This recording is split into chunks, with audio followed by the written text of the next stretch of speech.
Tu crois peut-être que ta valeur se joue dans ce que tu montres, dans ce que tu dis, dans l'image que tu renvoies quand une femme est en face de toi. Tu penses qu'il faut impressionner, prouver, séduire par la performance. Mais la vérité, souvent invisible, est à l'opposé. Ce qui fait chuter ta valeur ne vient pas d'un manque de mots, ni d'un manque de style, ni même d'un manque de charisme apparent. Cela vient de certains comportements intérieurs qui finissent toujours par se trahir à l'extérieur. Et une femme, même sans savoir l'expliquer, les perçoit immédiatement. Le stoïcisme nous enseigne que l'homme révèle sa force ou sa faiblesse bien avant de parler, par la manière dont il se tient face au monde. Marc Aurèle disait en substance que l'âme prend la couleur de ses pensées. Devant une femme, tes pensées, tes peurs, tes attachements se reflètent dans ton regard, dans ton silence, dans tes réactions. Tu peux jouer un rôle, mais tu ne peux pas cacher longtemps ce que tu es intérieurement. C'est pour cela que certains hommes, sans faire d'efforts visibles, imposent le respect et l'attirance, tandis que d'autres, pourtant très démonstratifs, perdent de la valeur à chaque phrase. Imagine un homme qui entre dans une pièce en cherchant déjà l'approbation. Son corps est légèrement tendu, son sourire un peu forcé, son esprit occupé par une seule question: est-ce que je lui plais? Épictète nous rappellerait que celui qui remet son bonheur entre les mains d'autrui devient son esclave. Dès l'instant où tu dépends du regard d'une femme pour te sentir valable, tu lui donnes un pouvoir qui te fait chuter à tes propres yeux et inconsciemment aux siens. Elle ne voit pas seulement un homme intéressé, elle perçoit un homme qui se juge lui-même insuffisant sans validation. À l'inverse, pense à celui qui sait ce qu'il vaut, non par arrogance, mais par stabilité intérieure. Il n'a pas besoin de se vendre. Il est présent, attentif, mais pas affamé. Sénèque expliquait que la vraie richesse est de n'avoir besoin de presque rien. Cette sobriété intérieure se transforme en calme, et ce calme devient une force magnétique. Une femme ne se sent pas sous pression, elle se sent en sécurité, et cette sécurité est l'un des fondements de l'attraction. Il y a des gestes, des attitudes, des réflexes émotionnels qui, répétés, détruisent ta valeur sans que tu t'en rendes compte. Non pas parce qu'ils sont moralement mauvais, mais parce qu'ils trahissent une dépendance, une agitation, une peur de perdre. Le stoïcien observe d'abord ses propres mouvements intérieurs. Il sait que ce n'est pas l'événement qui trouble l'âme, mais le jugement qu'on porte sur lui. Devant une femme, ce ne sont pas ses paroles qui te déséquilibrent, mais l'importance excessive que tu leur donnes. Beaucoup d'hommes, par exemple, parlent trop vite, trop fort, trop longtemps, comme s'ils voulaient combler un vide. Derrière cette logorée se cache souvent l'angoisse du silence, la peur qu'un instant de calme révèle une absence de valeur. Or le silence, quand il est habité, est une marque de puissance. Marc Aurèle écrivait qu'il faut être comme le rocher contre lequel les vagues se brisent sans le faire vaciller. Un homme capable de rester calme, de laisser un blanc sans se précipiter, montre qu'il n'est pas gouverné par l'urgence de plaire. Il y a aussi cette tendance à se justifier, à expliquer pourquoi on a fait ceci, pourquoi on pense cela, comme si chaque décision devait être validée. Épictète nous enseigne que ce qui dépend de toi n'a pas besoin d'être défendu devant le tribunal de l'opinion. Se justifier sans cesse, c'est montrer qu'on doute soi-même de la légitimité de ses choix. Une femme ressent cette hésitation comme une faille. Non pas qu'elle te juge durement, mais elle sent que tu n'es pas encore solidement ancré dans ta propre autorité intérieure. Le stoïcisme ne parle pas de domination, mais de maîtrise de soi. La vraie valeur d'un homme ne réside pas dans le contrôle de l'autre, mais dans le contrôle de ses impulsions. Quand tu laisses tes émotions te gouverner, quand tu réagis de manière excessive à un message, à un retard, à un changement d'humeur, tu montres que ton équilibre dépend de facteurs extérieurs. Sénèque disait que l'homme qui s'emporte se punit lui-même avant même que les circonstances ne le fassent. Devant une femme, cette instabilité émotionnelle se traduit par une perte de crédibilité et de respect. Visualise deux situations. Dans la première, un homme reçoit une remarque un peu froide. Son visage se ferme, il cherche immédiatement à se rattraper, à plaire davantage, à se faire pardonner sans même savoir de quoi. Dans la seconde, un autre homme accueille la même remarque avec calme, peut-être avec un léger sourire, sans se sentir atteint dans sa valeur. Le premier montre qu'il est suspendu au jugement de l'autre. Le second montre qu'il est centré. Lequel, selon toi, dégage le plus de force tranquille? Le stoïcien ne confond pas indifférence et présence. Il est pleinement attentif, mais intérieurement libre. Cette liberté intérieure est ce qui rend un homme attirant, parce qu'elle signifie qu'il ne cherche pas à posséder, mais à partager un moment. Marc Aurèle rappelait que tout est prêté par la nature, jamais donné en propriété. Quand tu comprends cela, tu n'essaies plus de retenir, de forcer, de contrôler. Tu te tiens droit, ouvert, sans crispation.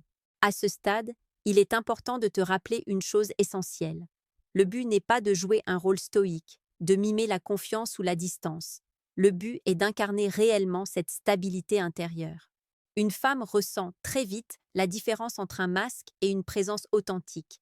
Le masque se fissure sous la pression, la présence reste. Si ce que je te dis résonne en toi, prends un instant pour t'abonner et rester ici.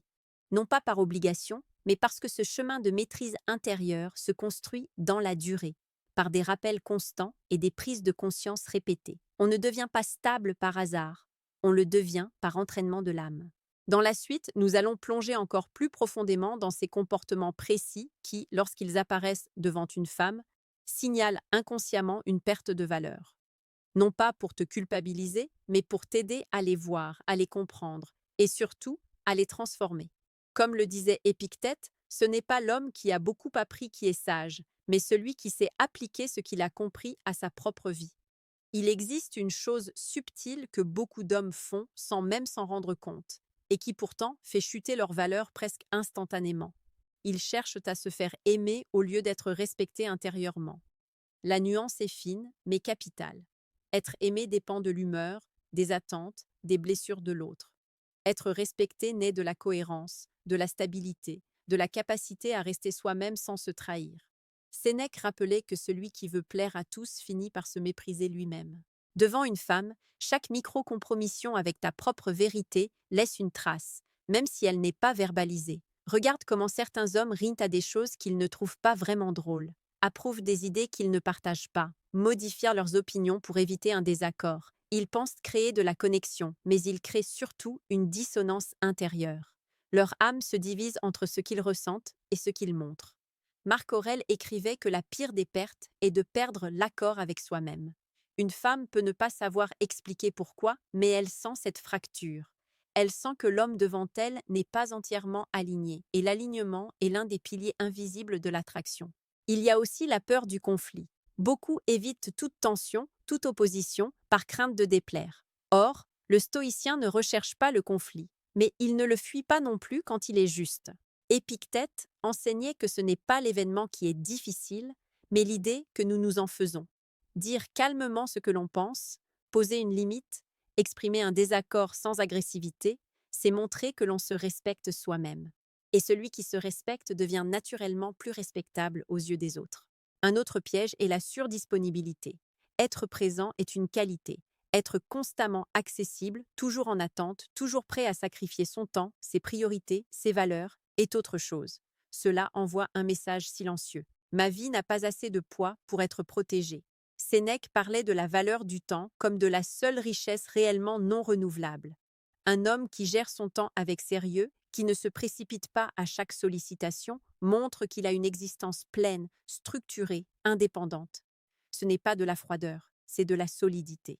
Il y a également cette tendance à se plaindre, à raconter ses frustrations, ses échecs, ses injustices, dans l'espoir d'être compris, rassuré, consolé. Le stoïcisme ne prône pas l'insensibilité, mais il enseigne la dignité dans l'épreuve. Marc Aurèle rappelait que l'âme se fortifie en acceptant ce qui ne dépend pas d'elle. Se lamenter constamment, c'est montrer que l'on se sent victime des circonstances. Une femme perçoit alors un homme en lutte contre le monde, pas un homme capable de se tenir debout en son sein. La manière dont tu parles de ton passé est tout aussi révélatrice. Certains s'y enferment, évoquant sans cesse des blessures, des trahisons, des échecs amoureux, comme s'ils vivaient encore à travers eux. Or, pour un stoïcien, le passé n'est qu'un matériau d'apprentissage, jamais une identité. Sénèque disait que nous souffrons plus dans notre imagination que dans la réalité.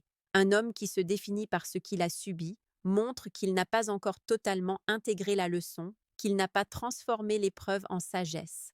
Cette non-digestion émotionnelle se ressent dans sa posture, dans sa voix, dans son regard. Il y a aussi la jalousie, parfois déguisée en humour, parfois en inquiétude excessive. Elle trahit une peur de perdre, et donc un attachement déséquilibré. Épictète nous rappelle que vouloir posséder ce qui ne dépend pas de nous est la source de toute souffrance. Une femme qui sent qu'un homme est envahi par la crainte de la perdre sent aussi qu'il n'est pas pleinement maître de lui-même. Or, la maîtrise de soi est la base de toute autorité intérieure. À l'opposé, l'homme stoïcien comprend que tout ce qui vient à lui est un prêt. Il apprécie, il savoure, mais il ne s'accroche pas. Cette absence de crispation ne signifie pas désintérêt, mais confiance dans sa propre capacité à faire face, quoi qu'il arrive. C'est cette confiance tranquille qui crée un climat émotionnel stable dans lequel l'autre peut se détendre.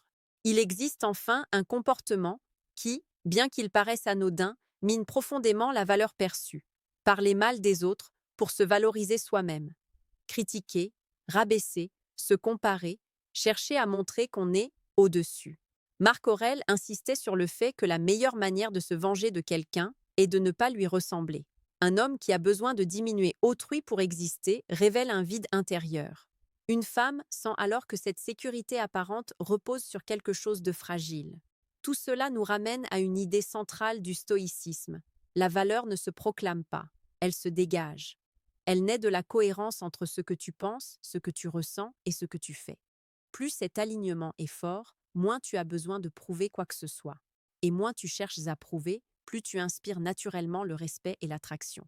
Dans la suite, nous allons nous approcher encore davantage de ces comportements précis, presque invisibles, qui, dans l'instant même où tu les manifestes, signalent intérieurement que tu t'éloignes de ta propre puissance. Nous verrons comment les reconnaître en toi, non pour te juger, mais pour les transformer en occasion de croissance. Comme le disait Sénèque, chaque jour est une vie entière et chaque rencontre est un terrain d'exercice pour l'âme. Il y a une autre attitude, plus subtile encore, qui fait perdre de la valeur sans bruit, le besoin constant de validation émotionnelle. Ce moment où tu racontes quelque chose en guettant la réaction, où tu ajustes ton discours pour provoquer une approbation, où tu changes légèrement ta posture intérieure dès que tu sens un doute dans son regard. Ce n'est pas visible comme une supplication, mais c'est ressenti comme une dépendance. Épictète dirait que tu as déplacé ton centre de gravité hors de toi-même. Et tout ce qui n'a plus son centre en soi devient instable. Un homme qui cherche à être rassuré, confirmé, valorisé par une femme, place inconsciemment celle-ci en position de juge. Or, dans toute dynamique humaine, celui qui juge est au-dessus de celui qui attend le verdict. Ce n'est pas une question de hiérarchie sociale, mais de hiérarchie intérieure. Le stoïcien, lui, se juge selon ses propres principes, pas selon l'humeur changeante d'autrui. Marc Aurèle écrivait que l'opinion des autres ne peut atteindre l'âme que si on lui ouvre la porte. Fermer cette porte ne signifie pas devenir froid, mais devenir souverain. Il y a aussi la peur de perdre l'instant. Cette urgence à transformer chaque échange en quelque chose de plus, à forcer une progression, à accélérer le rythme, comme si le moment présent ne suffisait pas.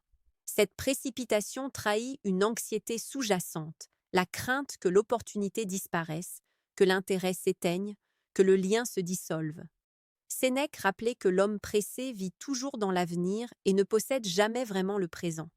Devant une femme, cette projection constante empêche la vraie présence. Elle sent que tu n'es pas entièrement là, mais déjà inquiet de ce qui pourrait arriver ou ne pas arriver. À l'inverse, celui qui est ancré dans l'instant n'essaie pas de capturer, il accueille, il ne cherche pas à verrouiller, il laisse respirer. Cette absence de tension crée un espace où l'autre peut se révéler sans se sentir poussé. La valeur perçue naît souvent de cette capacité à ne rien forcer, à laisser les choses suivre leur rythme naturel, comme l'eau qui trouve toujours son chemin sans jamais se presser. Un autre comportement destructeur est la comparaison constante. Se comparer à d'autres hommes, implicitement ou explicitement, se mesurer, se situer, se rassurer en se disant que l'on est mieux que certains, moins bien que d'autres. Le stoïcisme enseigne que chaque être suit sa propre voie, et que se comparer, c'est quitter sa trajectoire pour entrer dans celle d'autrui. Marc Aurèle disait que le figuier ne se compare pas à la vigne, il donne simplement ses fruits. Un homme qui se compare devant une femme montre qu'il n'est pas encore pleinement enraciné dans sa propre identité. Il y a également la difficulté à accepter l'incertitude, vouloir des réponses immédiates, des signes clairs, des garanties. Or, la vie, comme les relations humaines, est par nature incertaine. Épictète nous apprend à distinguer ce qui dépend de nous et ce qui n'en dépend pas. Les intentions, les sentiments, l'évolution intérieure de l'autre ne sont pas sous ton contrôle.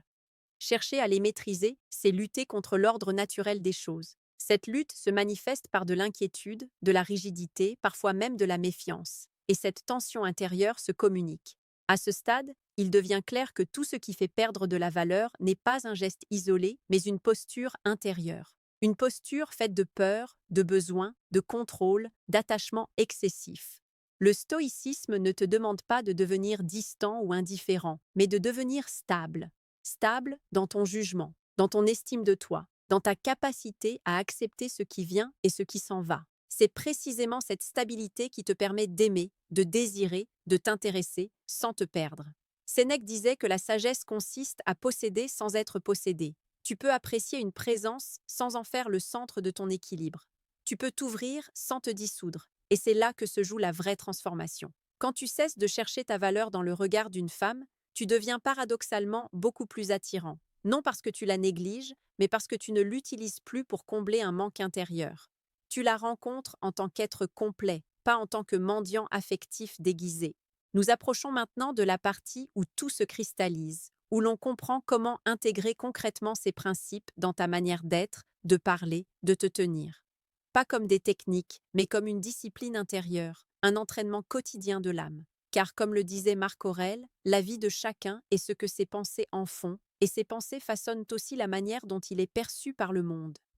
Arrive alors le moment où tout ce travail intérieur doit se condenser en une attitude simple, presque invisible, mais profondément perceptible. La capacité à rester digne, quoi qu'il se passe.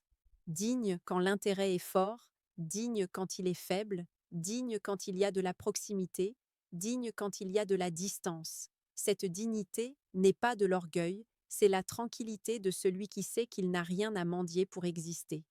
Marc Aurèle rappelait que l'homme de bien se suffit à lui-même pour être en paix, même au milieu de la foule. C'est ici que l'on comprend vraiment pourquoi certaines choses font perdre de la valeur devant une femme. Non parce qu'elles sont mauvaises en soi, mais parce qu'elles révèlent un homme qui a remis son centre de gravité à l'extérieur. Trop expliquer, trop chercher à plaire, trop craindre de déplaire, trop s'attacher aux signes, trop redouter le silence, trop vouloir contrôler l'issue. Tout cela montre une âme agitée, en quête de sécurité là où elle devrait trouver d'abord l'ancrage en elle-même.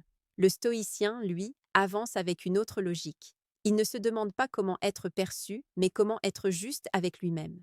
Il ne s'interroge pas sans cesse sur ce que l'autre pense, mais sur la cohérence de ses propres actes. Épictète disait que si tu veux être invincible, ne combats que les batailles qui dépendent de toi. Ta tenue intérieure, ta parole, ton calme, ton respect de toi, voilà ton domaine. Le reste appartient au mouvement naturel des choses. Dans une interaction, cela se traduit par une présence simple, sans tension. Tu écoutes sans te perdre, tu parles sans te vendre, tu souris sans te forcer, tu te tais sans te sentir diminué. Tu n'essaies pas d'être au-dessus ni en dessous. Tu es juste là, pleinement. Cette égalité intérieure crée une atmosphère où l'autre se sent libre et paradoxalement, cette liberté est ce qui rend l'attachement possible. Il est important de comprendre que la valeur n'est pas quelque chose que tu ajoutes à toi comme un costume. C'est quelque chose que tu retires, couche après couche, en éliminant ce qui n'est que peur, besoin, agitation. Sénèque comparait l'âme à une statue qu'il faut dégrossir, enlevant le superflu pour révéler la forme. Ce que tu enlèves, ce sont ces réflexes de dépendance, ces comportements qui cherchent à rassurer l'ego plutôt qu'à exprimer la vérité de l'instant. Quand tu cesses de courir après les signes, quand tu acceptes l'incertitude sans te raidir, quand tu te respectes assez pour ne pas te trahir, tu entres dans une autre dynamique. Tu n'essaies plus de conserver, tu vis. Tu ne cherches plus à prouver, tu incarnes. Et cette incarnation, même silencieuse, est ressentie. C'est aussi là que se joue la vraie liberté émotionnelle. Aimer, désirer, apprécier, sans être enchaîné. Être touché, sans être déstabilisé. Présent, sans être dépendant.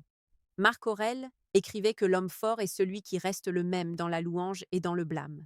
Devant une femme, cela signifie rester centré, que l'intérêt soit manifeste ou non, que l'échange soit fluide ou hésitant. Tu ne changes pas de valeur selon la réponse que tu reçois, parce que ta valeur ne vient pas de cette réponse.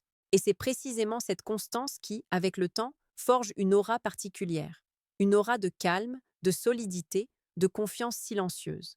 Non pas une confiance tapageuse, mais une assurance tranquille, celle de l'homme qui sait qu'il peut perdre sans se perdre lui-même. Petite parenthèse, les amis, j'ai créé un manuel complet sur la séduction stoïque. Il t'apprend comment parler avec maîtrise pour créer une vraie attraction. Le lien est en première ligne de la description. Cette pub sera une seule fois dans toute la vidéo et surtout à presque à la fin de la vidéo. On continue. Ce que tu retires de tout cela est simple, mais exigeant. Ne fais jamais dépendre ton estime de toi du regard d'une femme. Ne sacrifie jamais ta cohérence intérieure pour un peu d'approbation. Ne renonce jamais à ton calme pour apaiser une peur de perdre. Chaque fois que tu restes fidèle à toi-même, même dans l'incertitude, tu renforces cette valeur invisible qui se ressent bien avant de se comprendre. Comme le disait Sénèque, la plus grande puissance est de se posséder soi-même. Devant une femme, comme devant la vie, c'est cette possession intérieure qui fait toute la différence. Elle ne s'affiche pas, elle se vit. Elle ne se revendique pas, elle se dégage. Et plus tu t'en rapproches, moins tu as besoin de faire quoi que ce soit pour prouver ta valeur. Elle est là, dans ta manière d'être, simplement. Alors nous allons aller jusqu'au bout de cette compréhension, là où tout se rassemble et prend un sens concret dans ta vie réelle. Il reste une chose essentielle à intégrer, peut-être la plus importante de toutes. Ce n'est pas seulement ce que tu fais devant une femme qui détermine ta valeur, c'est l'état intérieur depuis lequel tu le fais. Deux hommes peuvent dire les mêmes mots, avoir les mêmes gestes et produire des effets totalement opposés. L'un parle depuis le manque, l'autre depuis la plénitude. L'un agit pour combler un vide, l'autre pour exprimer ce qu'il est. Et ce qui se ressent, ce n'est pas la forme, c'est la source. Le stoïcisme insiste sur cette idée. Tout commence à l'intérieur. Marc Aurèle écrivait que l'âme devient ce qu'elle contemple toute la journée. Si ton esprit est tourné vers la peur de ne pas suffire, vers l'angoisse d'être rejeté, vers l'obsession de plaire, alors même tes silences, même tes sourires, même ta gentillesse seront imprégnés de cette tension. À l'inverse, si ton esprit est ancré dans la suffisance intérieure, dans l'acceptation de toi, dans la conscience que tu es déjà complet, alors même tes mots les plus simples porteront une densité différente. C'est pour cela que certains hommes perdent leur valeur en voulant trop bien faire. Ils veulent rassurer, ils veulent séduire, ils veulent montrer qu'ils sont intéressants, gentils, intelligents, stables. Mais au fond, ils veulent surtout être choisis, confirmés, validés. Et cette attente secrète se ressent. Épictète dirait qu'ils ont donné à l'autre le pouvoir de décider de leur paix intérieure. Or, celui qui remet sa paix entre des mains étrangères devient vulnérable, instable, dépendant. À l'inverse, l'homme qui a travaillé son intériorité ne cherche pas à être choisi pour se sentir exister. Il choisit d'être présent, ouvert, vrai, sans enjeu vital derrière. Il peut désirer sans s'accrocher. Il peut apprécier sans s'approprier. Il peut s'investir sans se dissoudre. Et cette liberté intérieure crée une dynamique complètement différente. Une femme ne sent plus un homme qui essaie de prendre, mais un homme qui est simplement là, solide, tranquille, disponible sans être en attente. C'est là que l'on comprend profondément le sens des paroles de Sénèque lorsqu'il disait que la vraie sécurité ne vient pas de ce que l'on possède, mais de ce que l'on est capable de perdre sans s'effondrer. Un homme qui n'a pas peur de perdre une interaction, une attention, une opportunité, parce qu'il ne perd pas son centre avec elle, dégage une force rare. Non pas une froideur, mais une paix. Et cette paix est contagieuse. Elle apaise l'autre. Elle crée un espace où la féminité peut se déployer sans se sentir responsable de ton équilibre émotionnel. Car, inconsciemment, beaucoup de femmes ressentent cette pression quand elles perçoivent qu'un homme met trop d'enjeux sur leur regard. Elles sentent qu'elles deviennent une source de validation, presque une béquille affective, et personne ne désire porter le poids de l'identité émotionnelle d'un autre. La valeur, au fond, c'est la légèreté intérieure alliée à la solidité. Être léger parce que rien n'est vitalement menacé. Être solide parce que ton axe ne dépend pas de l'extérieur. Marc Aurèle rappelait que l'homme doit se tenir comme une citadelle intérieure, ouverte aux échanges, mais imprenable dans son centre. Devant une femme, cette citadelle se manifeste par une présence calme, une parole posée, une capacité à accueillir sans se perdre, à se retirer sans se briser. Si tu intègres vraiment cela, alors tu n'auras plus besoin de mémoriser des règles, des stratégies, des phrases. Tu ne te demanderas plus quoi faire pour ne pas perdre ta valeur. Tu seras simplement un homme qui ne la met plus en jeu à chaque regard, à chaque silence, à chaque réponse. Et cette stabilité intérieure devient, avec le temps, ton langage le plus puissant. Car comme le disait Épictète, ce n'est pas ce qui arrive qui te définit, mais la manière dont tu choisis de le vivre. Et dans toute relation, ce choix commence par un « rester centré, quoi qu'il arrive ». Alors laisse cette dernière idée s'imprimer profondément en toi. Tout ce que nous avons traversé ensemble n'avait qu'un seul but, te ramener à ton centre. Non pas pour te rendre froid, distant ou fermé, mais pour te rendre stable. Car un homme stable émotionnellement, aligné intérieurement, devient naturellement attirant sans avoir à jouer, sans avoir à forcer, sans avoir à prouver. Ce qui fait perdre de la valeur devant une femme n'est jamais un détail isolé. Ce n'est pas une phrase mal choisie, un silence de trop, un geste un peu maladroit. C'est l'énergie intérieure de manque, de peur, de dépendance, de recherche de validation. C'est cette tension invisible qui dit « J'ai besoin que tu me confirmes que je vaux quelque chose ». Et tant que cette phrase silencieuse existe, elle sera perçue, même si tu ne la prononces jamais. Le stoïcien, lui, ne cherche pas à être confirmé. Il cherche à être juste avec lui-même. Il sait, comme le disait Marc Aurèle, que tout ce qui dépend des autres est instable par nature, et que fonder sa paix dessus, c'est bâtir sa maison sur le sable. Il construit donc sa valeur sur ce qui ne peut pas lui être retiré, son caractère, sa maîtrise, sa cohérence, sa dignité.